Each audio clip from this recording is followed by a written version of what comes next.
Good morning. In this part of the video, we are going to cover the grandmother. This is the first poem of class 9th. We'll explain this poem. तो इस poem में हम जानेंगे कि कैसे जो इसमें poet होते हैं, स्पीकर होते हैं, उनको कैसे अपने ग्रैंडमदर से प्रेम रहता है और कैसे उनकी ग्रैंडमदर जो है वो उनको बार बार याद आता है। क्योंकि पोएम के जो आप अंतिम जो लाइन्स हैं कुछ दिए हुए हैं, मतलब लास्ट में जो दिए हुए लाइन्स हैं उसको अगर आप पढ़ेंगे तो इससे ये पता चलता है कि पोएम में जो पोइट होते हैं उनको बार बार ग्रैंडमदर की मेमोरी जो है अपनी तरफ खींचती है, उनकी याददाश्त जो है हमेशा अपनी खींचती है। इनका यह प्रेम, इनका लगन ग्रैंडमदर जो दादी माँ होती है उनके प्रति जो है इस कविता में बहुत अच्छे से जो है दिखाया गया है। तो चलिए पोएम में आगे बढ़ने से पहले हम जानेंगे कि रे यंग बेयर के बारे में, जो ग्रैंडमदर के पोइट हैं, लिखे हैं इस कविता को, वो कहाँ से हैं, कहाँ से बिलोंग करते हैं और उन्होंने कैसे जो है राइटिंग की स्टार्टिंग करी। तो इसमें सबसे पहले जैसा कि इसमें दे रखा है कि रे यंग बेयर जो है, हालांकि BEAR जो बेयर है, तो बेयर जो होते हैं, बियर भी कोई कोई बोलता है, कोई बेयर भी बोलता है, तो आप अपने सुविधानुसार इसको प्रोनाउंसिएशन कर सकते हैं। ठीक है, तो यहाँ पे हम रे यंग बेयर ही बोलते हैं। तो इनका जन्म जो है वो 1950 में हुआ था। कितने में हुआ था? 1950 में। लेकिन इनका डेथ जो है नहीं दे रखा है। Is a native American poet. Native American का मतलब होता है कि अमेरिका में किसी विलेज में या किसी जगह पे इनका जन्म हुआ जो मतलब काफी अंदर का कोई भाग होगा, कोई सिटी का ज्यादा उसमें इन्वॉल्वमेंट नहीं होगा। तो ये कौन थे? नेटिव थे और अमेरिकन और पोइट भी थे। पोइट मतलब कवि थे। And novelist of the Meskwaki tribe of North America. तो ये पोइट थे और नॉवलिस्ट थे। नॉवलिस्ट मीन्स होते हैं उपन्यासकार। कहाँ के थे? तो मेस्क्विकी के थे। और ये कहाँ पड़ता है मेस्क्विकी? तो ये नॉर्थ अमेरिका, जो उत्तरी अमेरिका है, उनके जो ट्राइब होते हैं, जनजाति होते हैं, वहां पे ये चीज पड़ता है। तो ये आपको ध्यान में रखना है। Growing up on the Meskwaki tribal settlement in Iowa, he was encouraged to learn English by his maternal grandmother, and he began to translate his poems into that language. इसमें यहाँ पे सबसे बड़ी चीज ये दे रखी है कि मैस्क्विकी ट्राइबल सेटलमेंट जो आयोवा जगह पे पड़ता है, यहाँ पे ये बड़े हो रहे थे। ग्रोइंग अप मतलब बड़े होते थे। तो बड़े होने पर वो क्या किए, उनको इंग्लिश सीखने के लिए मतलब एनकरेज किया गया था। एनकरेज का मतलब होता है कि आपके अंदर जो हौसला होती है उसको बढ़ाना। और ये किसके लिए किसके द्वारा किया गया था? तो मैटरनल ग्रैंडमदर के द्वारा। अब यहाँ पे मैटरनल जो ग्रैंडमदर है, इसका मतलब ये होता है कि जो अपनी मदर होती है, उनकी जो मदर होती है, तो उनको यहाँ पे मैटरनल ग्रैंडमदर कहेंगे। अगर आपको कहेगा पैटर्नल ग्रैंडमदर, तो इसका मतलब होगा अपने जो फादर है उनकी जो मदर है, तो पैटर्नल ग्रैंडमदर में वो काउंट हो जाते हैं। यहाँ पे मैटरनल ग्रैंडमदर जो होती है, जिसको अपने यहाँ नानी भी बोला जाता है, और जो नाना होता है उसका यहाँ पर में एक अलग वर्ड का जो है इस्तेमाल इसमें किया जाता है। जैसे हम लोग बोलते हैं ग्रैंडफादर, तो वहां पर में मैटरनल ग्रैंडफादर का इस्तेमाल किया जाता है। तो इसी मैटरनल ग्रैंडमदर ने इस पोइट को कहा कि तुम इंग्लिश सीखो, और उनको इंग्लिश सीखने के लिए एनकरेज किया। And he began to translate his poems into that language. और उन्होंने क्या किए कि अपनी जो कविताएं हैं, जो भी ये कविताएं लिखते थे रे यंग बेयर, उन सभी कविताओं को उन्होंने क्या किया, उसी भाषा में, मतलब अंग्रेजी भाषा में, दैट लैंग्वेज मतलब अंग्रेजी भाषा में अनुवाद करना शुरू कर दिए। His work was first published in 1968। उनकी जो लिखी हुई चीजें थी उनको सबसे पहली बार जो है 1968 में पब्लिश कराया गया या किया गया। He often switches between English and the Meskwaki language. वो अक्सर जो है इंग्लिश से मैस्क्विकी लैंग्वेज पे जंप करते हैं, या मतलब उसमें लिखना शुरू करते हैं, to express himself more fully, अपने आप को बहुत पूरी तरीके से बात करने के लिए। क्योंकि आपको पता है कि मैस्क्विकी लैंग्वेज इनका जो है अपना लैंग्वेज था, और हर एक व्यक्ति अपनी लैंग्वेज में अपनी बातों को कहने में ज्यादा कंफर्टेबल होता है। तो इसीलिए इंग्लिश में ना कह करके बार बार वो किस लैंग्वेज में चले जाते थे? तो मैस्क्विकी लैंग्वेज में चले जाते थे, जिससे वो अपने आप को पूरी तरीके से, फुली तरीके से बातों को बता सके। इन द प्रेजेंट पोम, मतलब ये जो वर्तमान की जो कविता है अभी जो हम पढ़ेंगे, the grandmother, he drawers the picture of his grand mother, वो क्या करते हैं, अपने ग्रैंड मदर दादी माँ की एक पिक्चर को ड्रॉ करते हैं जो बहुत ही लविंग होती है, उनकी दादी की पिक्चर, और बहुत ही इंस्पायरिंग होती है। अब आपको ये बात समझ में आया होगा कि इनकी दादी माँ इनको कितना ज्यादा हेल्प करती है इनको इंग्लिश सीखने के लिए, और शायद यही प्यार, यही प्रेम जो है वो पोएम के थ्रू जो है वो रीडर तक पहुंचाना चाहते हैं, क्योंकि वो जो भी उनको एनकरेजमेंट के जरिए बताते हैं और उन वो सारी चीजें जो है पोइट के मन में भर जाता है, और इसीलिए वो जो है इस तरह का पोएम लिख करके रीडर तक पहुंचाते हैं। तो चलिए आगे चलते हैं और जानते हैं इस कुछ क्वेश्चन के बारे में जो केवल ओरली आपको देना है। ओरली का मतलब होता है आपको बोल के देना, लिखना नहीं है, ठीक है। तो सबसे पहला क्वेश्चन है यहाँ पे, what do you call your mother's mother और फादर्स मदर, अपने फादर मदर और अपने मदर की मदर को आप क्या बुलाते हैं या कहते हैं। सेकंड क्वेश्चन है, how do you behave with your grand mother, आप अपने दादी माँ से कैसे व्यवहार करते हैं। तीसरा क्वेश्चन है, what is the role of the grandmother in a family, एक परिवार में जो ग्रैंड मदर होती है उनकी क्या भूमिका होती है। और फोर्थ क्वेश्चन है, is your grandmother alive, क्या आपकी दादी माँ अभी जीवित है। How much are you attached with her, आप कितना ज्यादा उनसे संपर्क में हो या अटैच हो। तो चलिए इसके बाद हम इस पोएम को शुरू करते हैं। तो यहां से इनका पोएम शुरू होता है और सबसे पहला लाइन जो स्क्रीन पे दे रखा है, कहते हैं, if I were to see her shape from a mile away, कहते हैं एक माइल की दूरी से ही अगर मैं उनका आकार देख लूं। हर शेप कौन है, अपनी ग्रैंड मदर का, मतलब अपनी दादी माँ की आकार, इसलिए हर शेप यहाँ पे लिखा हुआ है। तो कहता है अगर मैं एक ही माइल की दूरी से अगर मैं अपने दादी माँ की का आकार देख लूं, शेप देख लूं।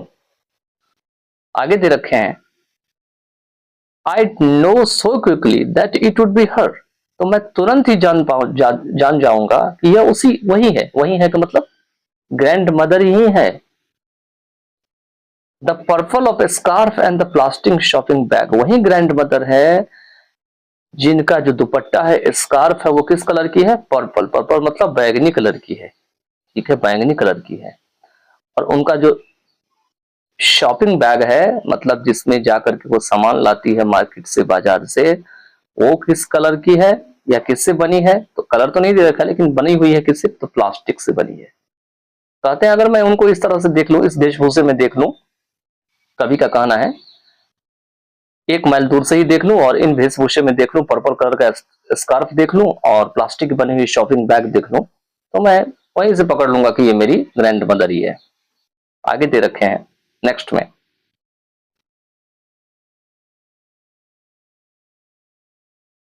If I felt hands on my head I know that those were hands. कहने का अर्थ है यहाँ पे कि अगर दादी माँ की हाथ मेरे सिर के ऊपर पड़ती है तो मैं जान जाता हूं या जान जाऊंगा कि यह हाथ उन्हीं की है। किसकी है, मतलब जैसे ही दादी माँ मेरे सिर पे हाथ देती है तो मैं पकड़ लेता हूं कि यह हाथ जो है वो दादी माँ की ही है। वार्म एंड डैम्प, जो हाथ हल्का सा गर्म होते हैं और डैम्प मतलब गीले होते हैं, और उस हाथ से with the smell of roots, ऐसा लगता है कि दादी माँ गार्डनिंग करती है, कहीं हरियाली में काम करती है, जिसके कारण से जो घास पात की जो खुशबू होती है वो हाथ में चिपक जाती है, और वो खुशबू जो है वो बाद में नाक के जरिए जो है हमको महसूस होती है। तो यहां तक तो ये बात था। अब अगला जो है इसमें दे रखे हैं, if I heard a voice coming from a rock, कहते हैं अगर कोई पहाड़ी है और उससे अगर कोई आवाज आती है, अगर मैं उसको सुन लो, इफ आई हर्ड। एक चीज आप ध्यान रखिएगा कि यहां पर मैं इफ आई हर्ड दे रखा है, इस तरह से सेंटेंसेस होते हैं, इफ वाला जो होते हैं, इसमें केवल इच्छा होती है लेकिन काम पूरा नहीं होता।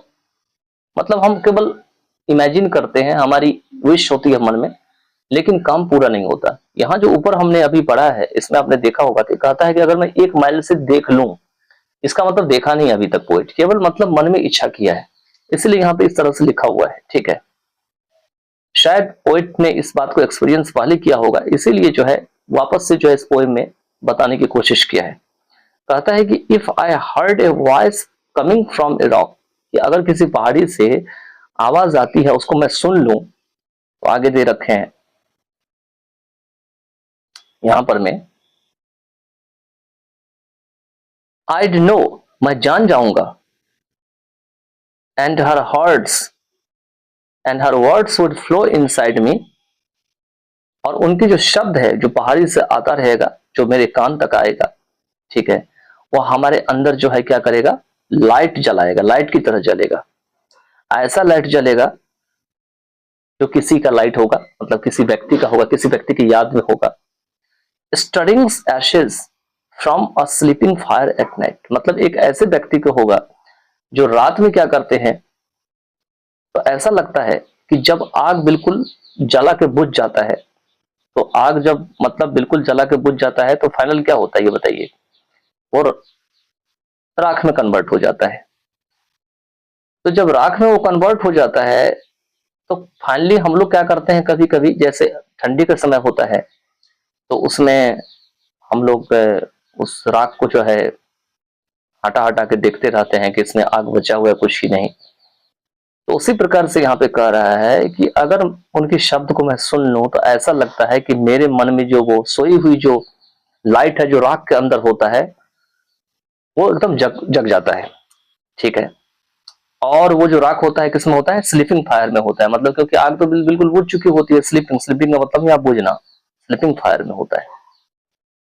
तो यहाँ पर मैं 2-3 तरीके से जो पॉइंट हैं आपके यंग बेयर, वो ग्रैंड मदर के बारे में जानकारी देते हैं और बताते हैं कि किस तरीके से ग्रैंड मदर को वो पसंद करते हैं।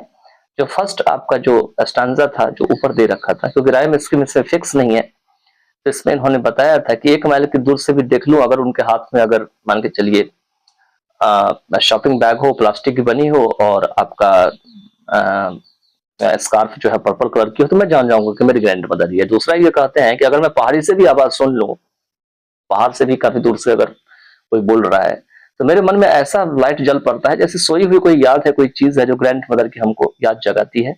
और वो याद कैसा है, एकदम बिल्कुल सोई हुई आग में जब थोड़ा थोड़ा जो कोई टुकड़ा बच जाता है कोयले का राख में, और जब हम हटाते हैं तो जैसे जग उठता है, जल उठता है, वैसे मेरे मन में जो है वो जल उठते हैं। चलिए इसके साथ जो है पोएम एंड होता है। In the next part of the video will do something either in the question answer और other parts. Hi, good evening. In this part of the video, we are going to cover the first poem of class 9th Panorama, part 1. So this is the poem named The Grandmother. तो grandmother से लिया गया जो आपका कुछ words है उसको हम सबसे पहले करेंगे, और वर्ड को आप डेफिनेशन के साथ जितना अच्छा से करेंगे उतना ज्यादा समय तक वर्ड आपको याद रहेगा। तो चलिए चलते हैं आगे। सबसे पहला वर्ड जो आपके स्क्रीन पे है वो है SEEC। सी मीन्स क्या होते हैं, एक ये वर्ब है, मीन्स देखना वैसे होते हैं, लेकिन अगर इसमें देखिए कैसे दे रखा है, बिकम अवेयर ऑफ, मतलब चौकन्ना होना, बाय यूजिंग द आईज, अपनी आंख का प्रयोग करते हुए, परसीव महसूस करना, लुक एट और वॉच देखना। तो ये फर्स्ट था आपका। इसके बाद जो सेकंड है SHAP, शेप एक नाउन है, इट मीन्स अपीयरेंस, आउटलाइन और फिगर। आकार जिसे कहा जाता है अपीयरेंस, या कोई भी फिगर होता है उसका बाहरी दिखावा कैसा दिख रहा है तो उसको शेप कहा जाता है। नेक्स्ट है PURPLE, पर्पल, ये एक एडजेक्टिव है, it means colour of red and blue mix together, मतलब जब लाल और जो नीले रंग होते हैं उनको आपस में दोनों रंग को मिला दिया जाता है तो एक पर्पल रंग बनता है जिसको बैगनी कलर भी कहा जाता है। नेक्स्ट है SCARF, स्कार्फ, ये एक नाउन संज्ञा है, it means piece of cloth worn for ornament और वार्मथ अराउंड द नेक। कहते हैं कि एक कपड़े का टुकड़ा जिसे कि ओढ़ने के लिए या शोभा के लिए सिली जाती है या पहनी जाती है, या अपने गर्दन के चारों ओर जो है उसको लगाने के लिए महिलाओं के द्वारा, और ओवर द शोल्डर और हेयर, या हेयर में या कंधे पर लगाने के लिए, तो इसको दुपट्टा भी कहा जाता है। नेक्स्ट है आपका DAMP, डैम्प, ये एक आपका एडजेक्टिव है, it means slightly wet moist, मतलब हल्का सा गीला होते हैं तो उसी को स्लाइटली वेट या मॉइस्ट कहा जाता है या उसी को डैम्प कहा जाता है। नेक्स्ट है SMELL, स्मेल, एक नाउन है। It means ability to smell, मतलब जो आप कुछ चीज को सुगंध लेते हैं, खुशबू लेते हैं, उनकी जो योग्यता होती है उसको स्मेल कहा जाता है। Notice by using the nose, मतलब अगर आप अपने नाक का प्रयोग करते हैं, उसका प्रयोग करते हुए किसी चीज को नोटिस करते हैं तो उसको भी स्मेल कहा जाता है। नेक्स्ट है रूट, ROOT, एक नाउन है, संज्ञा है। It means a part of plant that keeps it firmly in the soil, मतलब पौधे को छोड़ के एक ऐसा चीज जो पेड़ को क्या करता है, मिट्टी में जमाए रखता है। And absorbs water and food from the soil, और जो मिट्टी में जो पानी, जल और जो भोजन होते हैं उसको सोखता है, सोर्स को सोखता है या अपना जीने का साधन खोजता है, तो उसी को रूट कहा जाता है। देखिए कितना अच्छा डिफिनेशन दे रखा है, इसलिए डिफिनेशन से अगर आप वर्ड को याद करते हैं तो आपको लंबे समय तक याद रहता है। और ऐसे सिंपल देखिएगा तो जड़ होती है, हालांकि यहाँ पे जड़ जो है बहुत सारी चीजें होते हैं, लेकिन यहाँ पेड़ की जड़ की बात हो रही है। नेक्स्ट वर्ड है आपका ROC के रॉक, ये एक नाउन संज्ञा है। It means part of the earth's crust, मतलब जो धरती के सबसे ऊपरी भाग का हिस्सा होता है उसको यहाँ पे रॉक कहा गया है। यहाँ पे जो है इस पोएम में इस रॉक को पहाड़ी कहा गया है, HILL, हिल। वैसे रॉक का अर्थ क्या होता है, चट्टान होता है, लेकिन इस पोएम में जो रॉक है वो आपका क्या बन गया, पहाड़ी बन गया, क्योंकि यहाँ दे भी रखा है कि हिल जो होते हैं वो यहाँ पे रॉक के रूप में काम कर रहा है। इसके बाद जो नेक्स्ट वर्ड है आपका वो दे रखे हैं INSID, इनसाइड, ये एक नाउन है। मीन्स इनर साइड और सरफेस, इनर साइड और सरफेस मतलब अंदर का भाग या सरफेस का भाग, पार्ट विद इन या किसी चीज के अंदर का भाग, जिसको आंतरिक कहा जाता है या अंदर का कहा जाता है। नेक्स्ट है LIGHT, लाइट, एक नाउन है। वैसे लाइट प्रकाश होता है, लेकिन देखिए इसको कैसे इन्होंने अच्छे से डिफाइन कर रखा है। काइंड ऑफ नेचुरल रेडिएशन, मतलब एक प्राकृतिक जो किरण निकलती है वो प्रकार। आपको पता है कि लाइट जो है प्राकृतिक किरण की यहाँ बात कर रहे हैं, वैसे तो बिजली का भी लाइट होता है। दैट मेक्स थिंग्स विजिबल, जो किसी चीज को क्या कराती है, विजिबल कराती है, मतलब देखने की योग्य बनाती है, समझने की योग्य बनाती है, अंडरस्टैंडिंग एंड एनलाइटनमेंट, और हमें एक नया ज्ञान देती है, तो उसको यहाँ पे लाइट कहा गया है। इसको लाइट के बारे में आपने फिजिक्स में भी पढ़े होंगे, लाइट के चैप्टर में। तो चलिए आगे चलते हैं। स्टोरिंग्स, STIRRINGS, स्टोरिंग्स एक वर्ब है। It means causing to move, specially slightly, मतलब कॉजिंग टू मूव का मतलब हुआ चलाना, चलाने का काम करना, खास करके धीरे धीरे जब चलाते हैं, किसी चीज को उकसाते हैं या जगाते हैं, तो उसको स्टोरिंग्स कहा गया है। नेक्स्ट है नाइट, देखिए नाइट भी दे दिया है, 9th 10th क्लास में NIGST नाइट जैसा वर्ड दे दिया है, जबकि नाइट मीन्स रात और मॉर्निंग मीन्स सुबह होता है। तो ये तो हमें लगता है लगभग सभी चिल्ड्रन को पता होंगे, लेकिन फिर भी दे दिया है। एक नाउन है, लेकिन इसका डिफिनेशन देखिए कैसे दे रखा है। टाइम और darkness between sunset and sunrise, मतलब सूरज डूबने और सूरज उगने के बीच के जो अंधेरा होता है या समय होता है वो नाइट होता है। देखिए कितना बढ़िया से दे रखा है। Evening on which specified activity takes place, मतलब शाम का समय जिसमें कुछ खास एक्टिविटी होते हैं। टेक प्लेस का मतलब होना होते हैं, ठीक है। चलिए नेक्स्ट चलते हैं। नेक्स्ट कुछ वर्ड हमने अंदर से लिए हैं इसी पोएम से। इस पोएम में देखते हैं सबसे पहला वर्ड जो हमने लिया है एक्स्ट्रा, वो कौन सा है। फर्स्ट है आपका NOVELIST, नॉवलिस्ट। तो नॉवलिस्ट क्या होते हैं, ये एक नाउन दे रखे हैं। नॉवलिस्ट मीन्स होते हैं आपका a person who rights novel, मतलब एक ऐसा व्यक्ति जो उपन्यास लिखता है, तो इसी को उपन्यासकार कहा जाता है। नेक्स्ट वर्ड है TRIB, ट्राइब, ये एक आपका नाउन संज्ञा है। It means A group of people, मतलब लोगों का एक ऐसा समूह that have the same language, जिसकी भाषा एक ही होती है। कस्टम्स एंड कस्टम्स, रिवाज भी एक ही तरह का होता है। And that have a leader, और उसके पास एक मुखिया भी होता है, एक नेता भी होता है। चीफ दे भी रखा है ब्रैकेट में, इसका मतलब जो है शॉर्ट में उसको जनजाति कहा जाता है।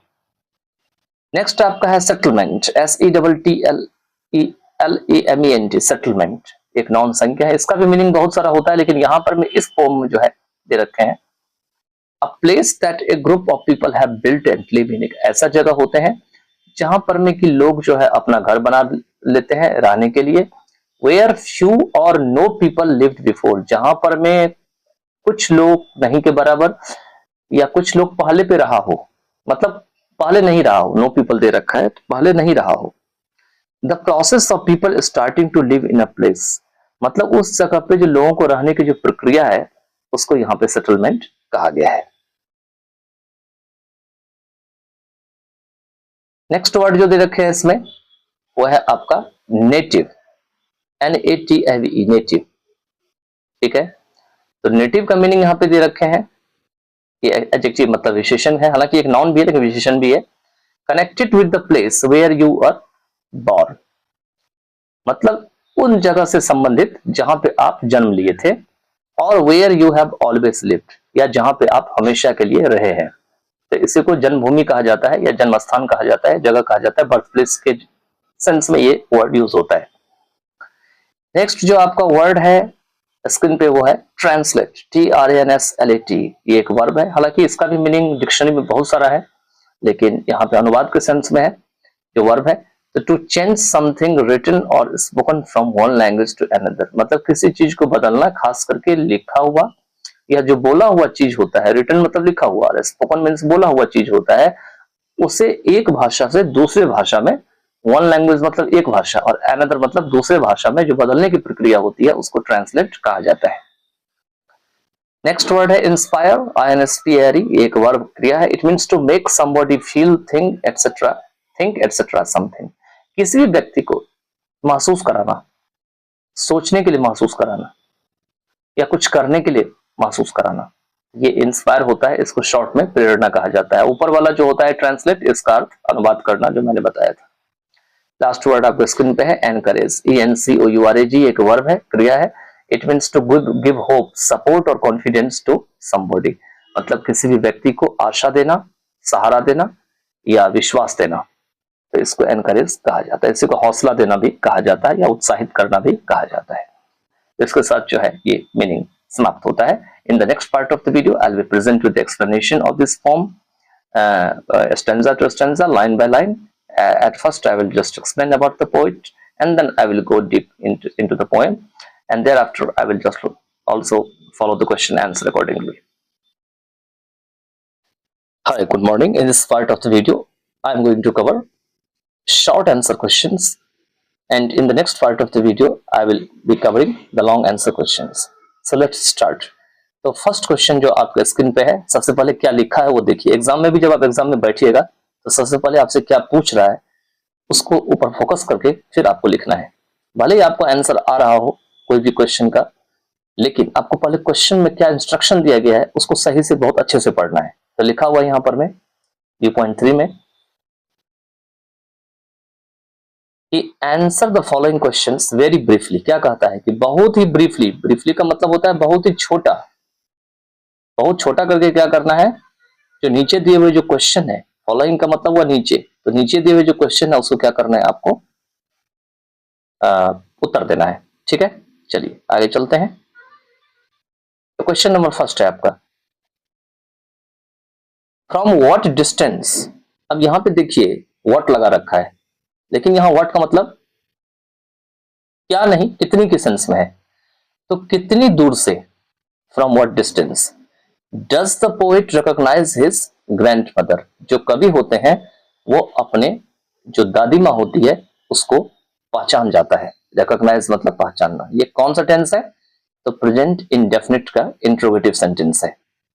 ठीक है, टेंस में प्रेजेंट इंडेफिनिट टेंस का इंट्रोगेटिव सेंटेंस में लिखा हुआ है।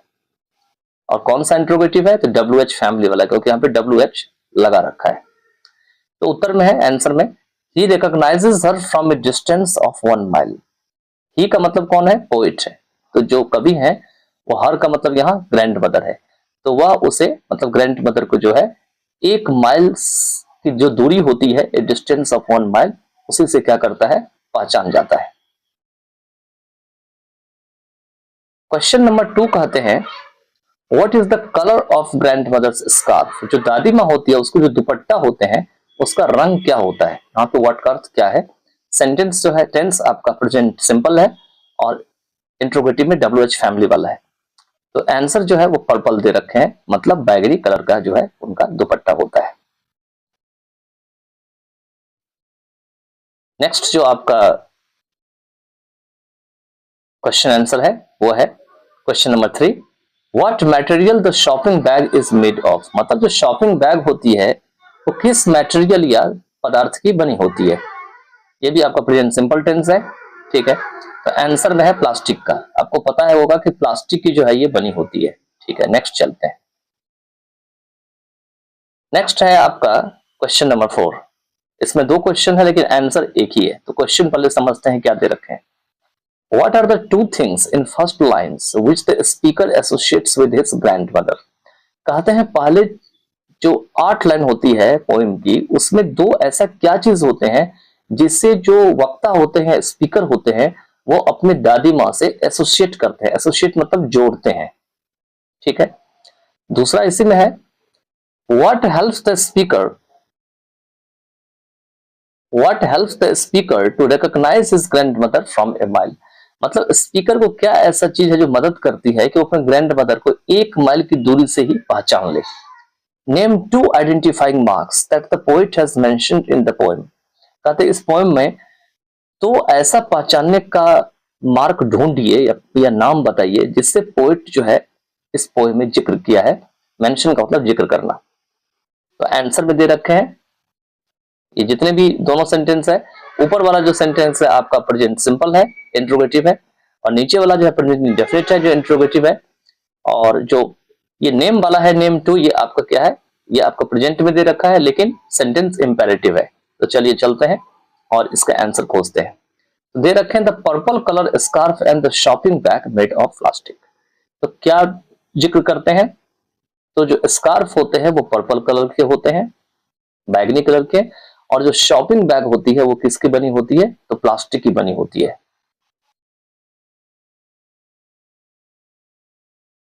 नेक्स्ट क्वेश्चन है स्क्रीन पे 5 नंबर। इन द पोएम, इसको पोम भी बोलते हैं, तो आप जैसे ही साउंड सुनिएगा ओरिजिनल वन तो आपको डिफरेंट लगेगा सुनने में। तो in the poem the poet feels the tender touch of his grandmother, explain the lines. यहाँ पे एक्सप्लेन्स द लाइंस है, ये इंपेरेटिव सेंटेंस है, और ये वाला जो ऊपर आपका है ये आपका प्रेजेंट इंडेफिनिट का अफर्मेटिव या पॉजिटिव सेंटेंस है। तो कहते हैं इस कविता में जो पोएट है वो अपनी जो माता होती है, दादी माता होती है, तो उनका टेंडर टच को महसूस करता है। टेंडर टच का मतलब हल्का सा आपको कोई छू दिया। तो इस लाइन को आपको एक्सप्लेन करना है, बताना है। तो आंसर में है कि she would touch his head and her hands felt warm and damp. मतलब ये जो दादी माँ होती है वो क्या करती है, तो जो पोएट होती है उसके सिर को टच किया करती थी। यहाँ पे वुड का मतलब पास्ट हैबिट है। पास्ट हैबिट मतलब कभी ग्रामर पढ़ाएंगे तो उसमें बताएंगे आपको। वुड का यूज जब पास्ट में हैबिट के लिए किया जाता है तो यहाँ पे वुड का प्रयोग कर रखा है, ठीक है। तो ध्यान से इसको थोड़ा समझना है कि कैसे कैसे इंग्लिश में वुड का या कुड का या और जो मॉडल वर्ब होते हैं उसका यूज करते हैं। तो वो क्या करती थी, अपने हाथ से जो है जो पोएट के सिर है उसको टच किया करती थी।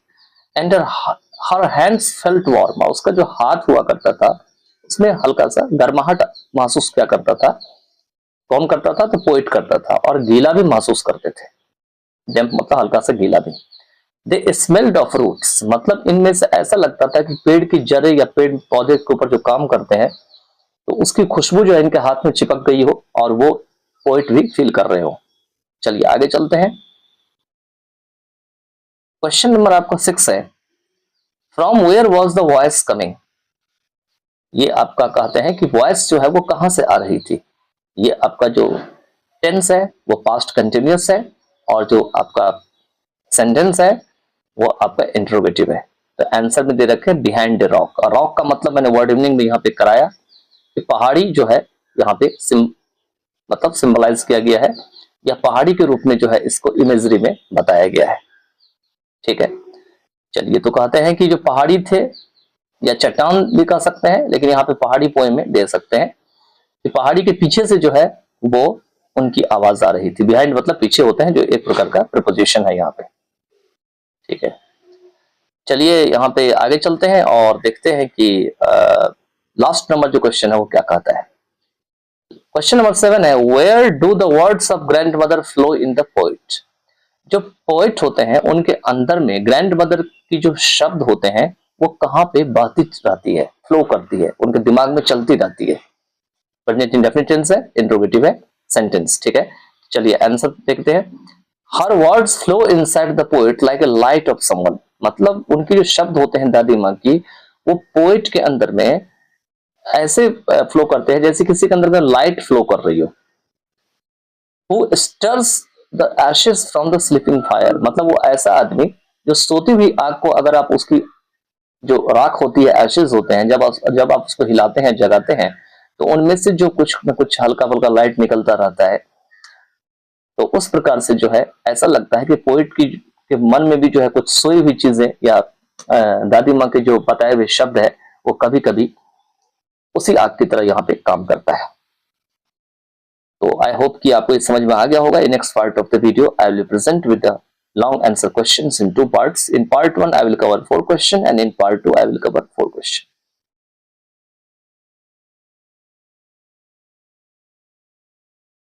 Hi, good morning. In this part of the video we are going to cover long answer question. In this video we will cover 1 to 4 questions, and in the next part of the video we will cover 5 to 8 questions. So let's start. मैंने कोशिश किया है कि answer को छोटा से छोटा और कॉन्टेक्सचुअल बनाया जाए ताकि आप अच्छे से इसको लिख भी सकें और याद भी कर सकें। तो चलिए शुरू करते हैं। क्वेश्चन नंबर आपका 1 स्क्रीन पे है। The purple scarf and the plastic shopping bag. आपको पता है कि यही दादी माँ की पहचान रहती है, यही लेकर के वो जब चलती है तो पोइट तुरंत ही समझ जाता है कि मेरी दादी माँ है। तो जो बैगनी कलर की दुपट्टा होती है और प्लास्टिक बनी हुई शॉपिंग बैग होती है, suggest the social position of the speaker. यह जो वक्ता होते हैं या स्पीकर होते हैं उनका सामाजिक स्थिति क्या है उसके बारे में सुझाव देती है। तो इसको आपको व्याख्या करना है या एक्सप्लेन करना है। तो इसमें दे रखे हैं आंसर में, the grandmother's shopping bag was made of plastic. जो ग्रैंड मदर की शॉपिंग बैग होती है वो किसकी बनी होती है? प्लास्टिक की बनी होती है। इट इंडिकेटेड दैट, यह इस बात को दर्शाती थी, that they were from a middle class family, कि वो एक मध्यम वर्ग जो परिवार होते हैं उससे आती है या आती थी। She also had a purple coloured scarf. उनके जो है पर्पल कलर की बनी हुई एक दुपट्टा भी थे। तो ये दोनों दोनों तीनों चीजें जो है किस चीज के सिग्निफिकेंस बता रही है मत, तो मिडिल क्लास जो फैमिली होती है, मध्यम वर्गीय परिवार, उनके बारे में बताती है। क्योंकि मध्यम वर्ग जो परिवार होते हैं वही शॉपिंग बैग ज्यादा लटका के जाते हैं या इस तरह के जो स्कार्फ होते हैं उनका इस्तेमाल करते हैं। नेक्स्ट चलते हैं क्वेश्चन नंबर 2 में और देखते हैं इसमें क्या कहते हैं। देखिए क्वेश्चन नंबर 2 लिखा हुआ है, how does the poet express the close and emotional relationship with his grandmother. जो कवि होते हैं वो अपनी जो दादी माँ होती है उससे कैसे एक क्लोज और एक इमोशनल का मतलब क्या होता है, जिसमें हंसना रोना सब आता है, उस प्रकार का जो संबंध होते हैं वो पोएट क्या करते हैं? एक्सप्रेस करते हैं, बताते हैं। वो कैसे बताते हैं, तो इसी के बारे में चर्चा करना है। बहुत छोटा कर दूं मैं आंसर को, हालांकि आंसर इसका बड़ा होगा, कोशिश किया हूं कि छोटा करने का। आंसर में दे रखे हैं कि the poet is close to his grandmother. Poet grandmother के बहुत करीब होते हैं, क्योंकि पोएम पढ़ने से आपको पता चल गया होगा इन चीजों का। He can identify her shape from 1 mile away. और उनकी जो आकार होती है उनको 1 माइल दूरी से ही पहचान सकता है। He can feel her touch as warm and damp with the smell of root। और उनकी टच को जैसे वो उनको दादी माँ उनको छूते हैं तो उनके हाथ में जो रूट का जो स्मेल होता है वो पोएट फील कर लेता है। हाथ उनका गर्म भी होता है, वार्म होता है और साथ में थोड़ा गीला भी होता है। Her voice is soothing. उनकी जो आवाज होती है बहुत मनमोहक होती है, बहुत अच्छा लगता है। नेक्स्ट चलते हैं क्वेश्चन नंबर 3। क्वेश्चन नंबर 3 दे रखा है, explain the expression with the smell of roots. जो स्मेल ऑफ रूट्स एक्सप्रेशन लिखा है इसको क्या करना है? आपको एक्सप्लेन करना है, बताना है। तो आंसर में दे रखे हैं यहाँ पे, कि the expression can bring multiple meanings. ये जो एक्सप्रेशन है ये बहुत सारी मीनिंग बताती है, ये नहीं कि एक ही मीनिंग बताती है, ठीक है। इट कैन इंडिकेट, यह बात को दर्शाती है that the grand mother was found of gardening, की ग्रैंड मदर क्या थी, कि जो बाग बगीचे होते हैं, बागवानी करने की क्या थी, वो शौकीन थी। It can also remind the family bonding, यह जो फैमिली बॉन्डिंग को भी याद दिलाती है कि परिवार कैसे बंधन में बंधी हुई है। Which the grand mother represents, जिसे ग्रैंड मदर क्या करती है, रिप्रेजेंट करती है। रिप्रेजेंट क्या होता है कि किसी के बदले कोई अगर खड़ा होकर कोई काम करता है तो उसको रिप्रेजेंट कहा जाता है, ठीक है। प्रतिनिधि करना जिसे कहते हैं आपका सिविक्स लैंग्वेज में। नेक्स्ट क्वेश्चन नंबर 4 है। क्वेश्चन नंबर 4 कहते हैं, व्हाई डज द स्पीकर से a voice coming from a rock, speaker क्यों कहता है कि एक आवाज जो है पहाड़ी से आ रही है। When does a voice come from a rock, rock से जो है कब आवाज आती है, पहाड़ी से कब आवाज आती है। Have you ever experienced your voice sound coming back to you, क्या आपने अपनी आवाज जो खुद ऐसा अनुभव किया है कि आपने बोला फिर से वही आवाज टकरा के वापस आई हो। तो इसमें दे रखे हैं आंसर में, the poet does not indicate the death of grand mother clearly, यहाँ पर में जो पोएम होते हैं उस पोएम में पोएट क्या करते हैं कि अपने ग्रैंड मदर की जो मृत्यु है, डेथ है, उसको साफ साफ, क्लियरली मतलब साफ साफ नहीं दर्शाते हैं। When the poet hears an echo, जब पोएट एक गूंज को सुनते हैं, इको मतलब गूंज होती है, फिजिक्स में आपने इसके बारे में पढ़ा होगा। ही इमेजिन्स, तो वो कल्पना करते हैं, that it is the grandmother's voice, कि यह किसकी आवाज है, तो ग्रैंड मदर की आवाज है। That is coming to him from a rock, जो कि उनके पास कहां से आ रहे हैं, तो पहाड़ी से आ रहे हैं। दैट इज मतलब जो कि कमिंग हो रहे हैं मतलब उनके पास, टू हिम मतलब उनके पास, फ्रॉम अ रॉक मतलब पहाड़ी से। Yes I have heard echoes, कहते हैं हाँ मैंने इको को क्या किया है, सुना है, ठीक है। तो वही चीज इसमें दे रखे हैं। तो आई होप कि 4 क्वेश्चन हमने इसमें कराया है, और next part of the video I will also do the 4 question. Hi good morning, in this part of the video we are going to cover question number 5 to 8। इससे previous जो video है उसमें हमने 1 to 4 तक कराया था। अब हम इस पार्ट ऑफ वीडियो में कहां तक कराएंगे, तो 1 to 5 तक कराएंगे। ये सॉरी 5 से लेकर के 8 तक कराएंगे, 4 क्वेश्चन इसमें रहेगा। तो चलिए देखते हैं क्या दे रखे हैं।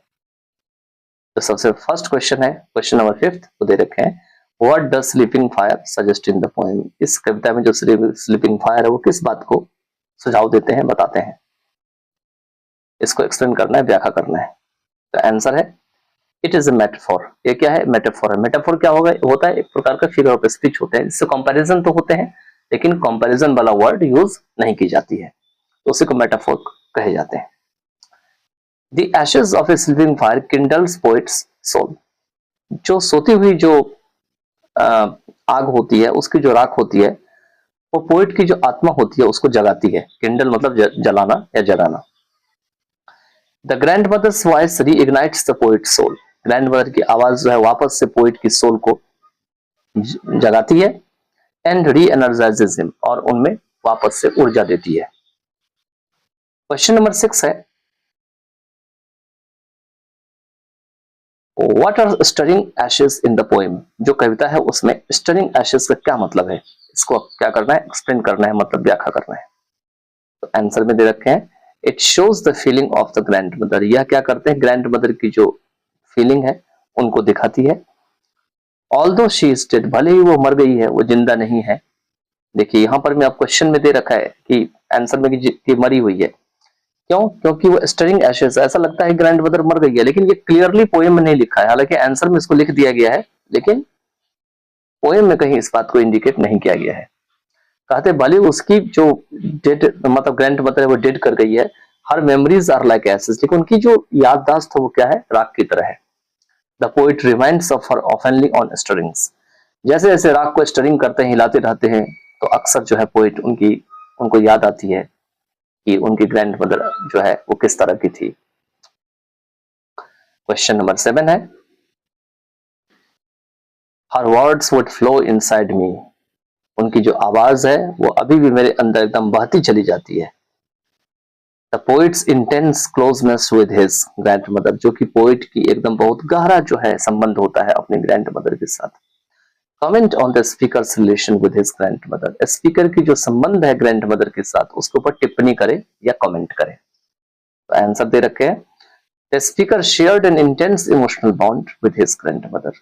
ग्रैंडमदर के साथ जो स्पीकर होते हैं वो एक गहरा जो है इमोशनल रिश्ता जो है वो जोड़ लेते हैं या जोड़ लिए थे।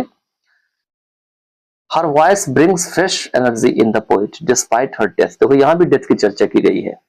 उनकी जो आवाज है वो ग्रैंडमदर की डेथ के बाद भी उनके अंदर एक ताजा जो है वो एनर्जी देती है, एनर्जी मतलब ऊर्जा देती है या लाती है।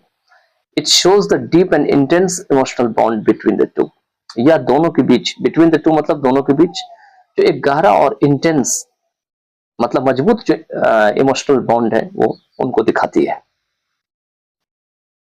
क्वेश्चन नंबर 8 है, the speaker has shown his intimate relation with his grandmother using all his 5 senses. Poet क्या करते हैं, अपने ग्रैंडमदर के साथ जो बहुत पास का संबंध है उनको अपने 5 सेंसेस के द्वारा दिखाए हैं। तो कैसे दिखाए उनको बताना है। तो 5 सेंस कौन कौन सा है देखिए। तो आंसर में दे रखे हैं, the speaker has expressed the manner in which he can see, here, feel, smell.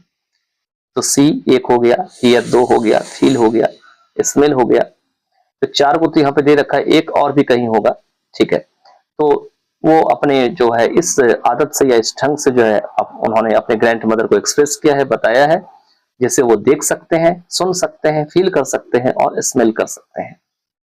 इसको तो ग्रैंडमदर की प्रेजेंस की, प्रेजेंस को मतलब कि ग्रैंडमदर कहीं पे उपस्थित है या नहीं है।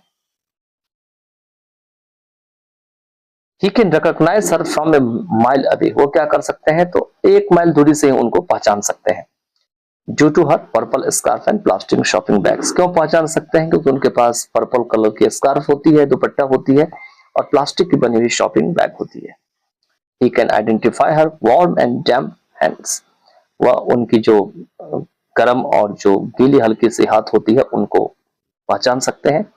दे स्मेल ऑफ रूट, उन हाथों से क्या होती है, रूट की जो खुशबू होती है पौधों की वो आती है। तो चलिए इसके साथ जो है ये पार्ट भी आपका एंड होता है। And with this I have completed this poem with all parts. In the next part of the video I will be again present with a new poem. By then take care of yourself.